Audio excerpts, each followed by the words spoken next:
আসসালামু আলাইকুম সুপ্রিয় বন্ধুরা, আজকে আমরা দেখব দ্য রোড নট টেকেন এই কবিতাটি।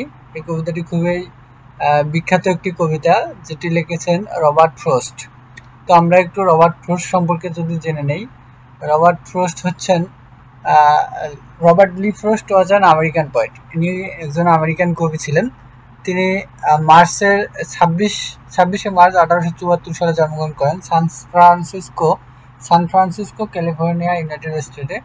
এবং তিনি মারা যান 29শে জানুয়ারি 1963 সালে 88 বছর বয়সে বস্টন, ম্যাসাচুসেটস, ইউনাইটেড স্টেটসে মারা যান। তো এখন আমরা একটু কবিতাটি দেখে নেব। Two roads diverge in a yellow wood, and sorry I could not travel both and be one traveler. Long I stood and looked down on as far as I could to where it bent in the undergrowth. Then took the other as just as fair, and having perhaps the better claim, because it was grassy and wanted wear, though as for that the passing there had told them really about the same. And both that morning equally lay, and in leaves no step had trodden black.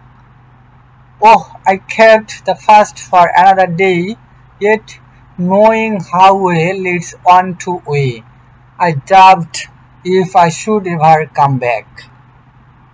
তো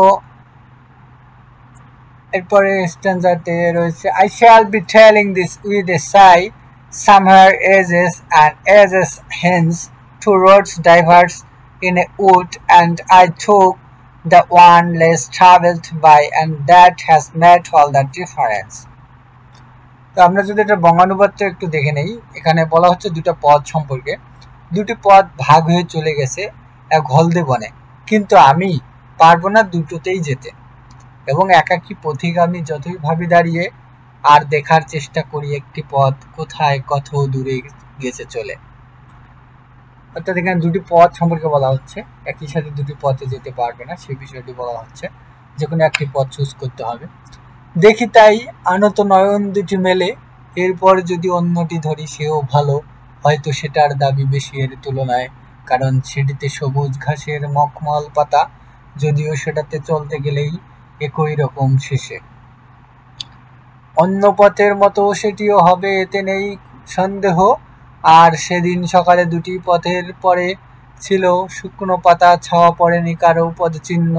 প্রথমটি রাখি আরেক দিনের জন্য, অথচ একটি পথ মিশেছে অন্য পথে, জানি ফিরব কি না মনে ছিল সংশয়। কোথাও হয়তো অনেক দিনের পরে কোনো দিন দীর্ঘশ্বাস ফেলে কথাটি বলবো, হঠাৎ জঙ্গলে চলে গেছে দুটি পথ, আর আমি ধরি সেই পথ, যে পথে পদ ও ছাপ খুব নেই, আর এতেই হয়েছে এইটুকু যাও তফাৎ। তো এই ছিল আমাদের বঙ্গানুবাদ। এটার অর্থগুলো যদি আমরা একটু দেখি, ইট ওয়াজ গ্রেসি ড্যাশ ড্যাশ ওয়ার, এখানে বলা হচ্ছে পায়ের তলায় সবুজ ঘাসের স্বচ্ছ পাতা, এটাই বোঝানো হয়েছে। দ্য পাসিং দেয়ার, পথিকরা যে পথ ধরে চলে যাবে। সাম হোয়ার ড্যাশ হেন্স, কবি এখানে ভবিষ্যৎ সময়কে চিহ্নিত করে এটা বলেছেন।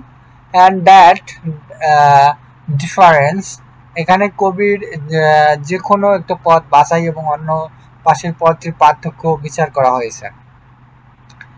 এই কবিতাটির সারাংশ যদি আমরা দেখি, এখানে বলা হচ্ছে বনের গভীরে হারিয়ে গেছে দুটি পথ, দুটি পথেই ঝরা পাতায় আবৃত, সমান আকর্ষণীয়। দুটি পথেই শেষ হয়েছে ভিন্ন প্রান্তে। কবির মনে দ্বন্দ্ব, কোন পথটি বেছে নেবেন। পথ ও মত নির্বাচনে সংশয় ফ্রস্টের রচনারীতির প্রধান বৈশিষ্ট্য।